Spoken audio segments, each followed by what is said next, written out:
प्रश्न है हमारे पास, एक दुकानदार गलत वजन का प्रयोग करके खरीदते समय 5% और बेचते समय 10% की धोखाधड़ी करता है। उसका वास्तविक लाभ प्रतिशत क्या है निकटतम पूर्णांक तक। ये रहे आपके ऑप्शंस। ये प्रश्न बहुत ही मज़ेदार है और बहुत ही रोचक है। इसको कैसे हल करना है आइए समझते हैं। प्रश्न में दिया है कि गलत वजन, जो त्रुटि आई है वो वजन में आई है, ठीक है, वो रुपयों में नहीं आई है। ये बात हमें याद रखना है, ठीक। अभी वो क्या करता है, खरीदते समय 5% की धोखाधड़ी करता है, ठीक है, खरीदते समय 5% की धोखाधड़ी करता है।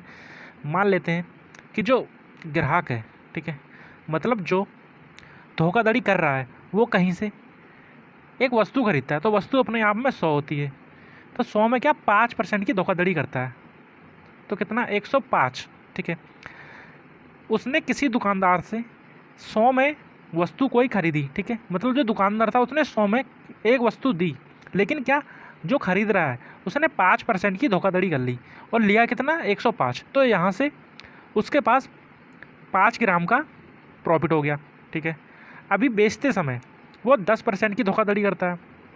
अभी जो ये व्यक्ति है वो क्या, जो सामान लेके आया है, ठीक है, उसको क्या बेचते समय 10% की धोखाधड़ी करता है, ठीक है, तो 100 की जगह कितना वो 90 देता है, ठीक है। ग्राहक को लगता है कि हम 100 ले रहे हैं, लेकिन असल में वो कितना 10% की धोखाधड़ी करता है और 90 सामान देता है, ठीक है। तो अगर हम यहाँ से देखें तो यहाँ से भी उसको 10 ग्राम का प्रॉफिट हो रहा है, ठीक है। 5 ग्राम का प्रॉफिट उसे खरीदते टाइम हुआ और 10 ग्राम का प्रॉफिट उसे बेचते टाइम हुआ, तो टोटल उसे 15 ग्राम का प्रॉफिट हो चुका है, ठीक है। अब 15 ग्राम का प्रॉफिट किस में होगा, तो उसने जो वस्तु बेची है वो तो 90 में बेची है, ठीक है। जो उसने ग्राहक को वस्तु दी है वो कितने में दी है, 90 में दी है, तो जो 15 का प्रॉफिट होगा वो किस में 90 में होगा। अब परसेंटेज निकालना है हमें, तो गुणा में क्या 100 कर देंगे, ठीक है।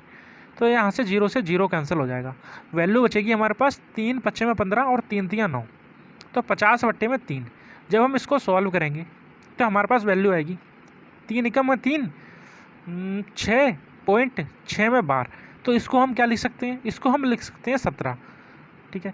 और 16 तो ऑप्शन में है ही नहीं, ठीक। तो ऑप्शन नंबर सेकेंड हमारा राइट और करेक्ट आंसर, ठीक है। समझ में आया क्या, मैं आपको समझा पाया, ठीक। धन्यवाद।